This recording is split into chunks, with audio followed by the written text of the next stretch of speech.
Mura na ata ang aluminum ngayon. Ito. Kasi pag may bakal pa to. Ito, marami yung lagay nito. Nakuha na namin yan, yung tanso niya. Ito, mga bakal na to. Yung ano ko to, ratchet na inabot ng baha. Ito kasi wala naman to. Ayan, aluminum na yan. Yung mga yan, aluminum to. Wala na. Yan, mga bakal na yun. Ito, sama mo na to sa aluminum. Yan. Yung mga bakal to. Ito, mga evaporator.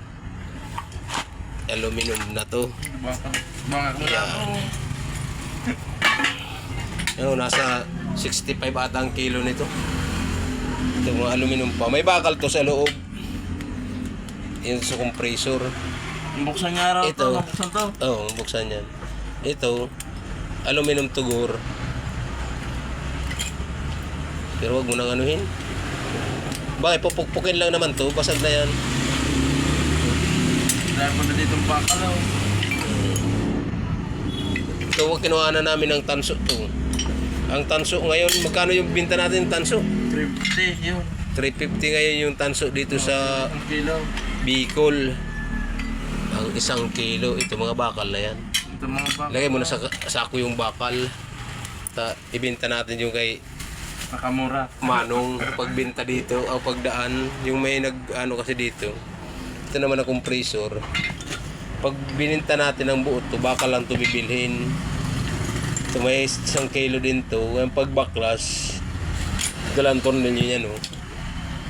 Sakit. 1, 2, 3, 4, 5. Subukan niya natin. Oh, madali lang ang baklasin. Ito bakal oh. Oh. Ito bakal. Mura lang ang bakal ngayon. Rusi ata ito yung ganda-ganda yung presyo nito.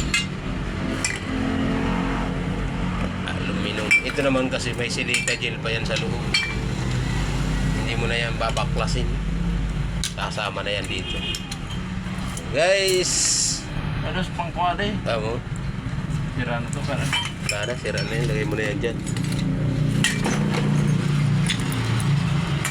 Mga bakal. Dapat kasi ng baha.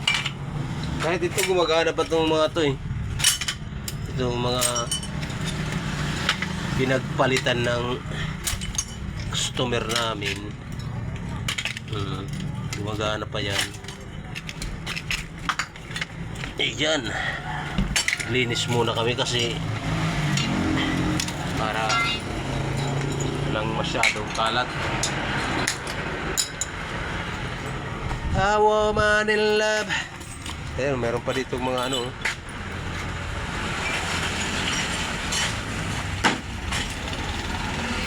Bakal.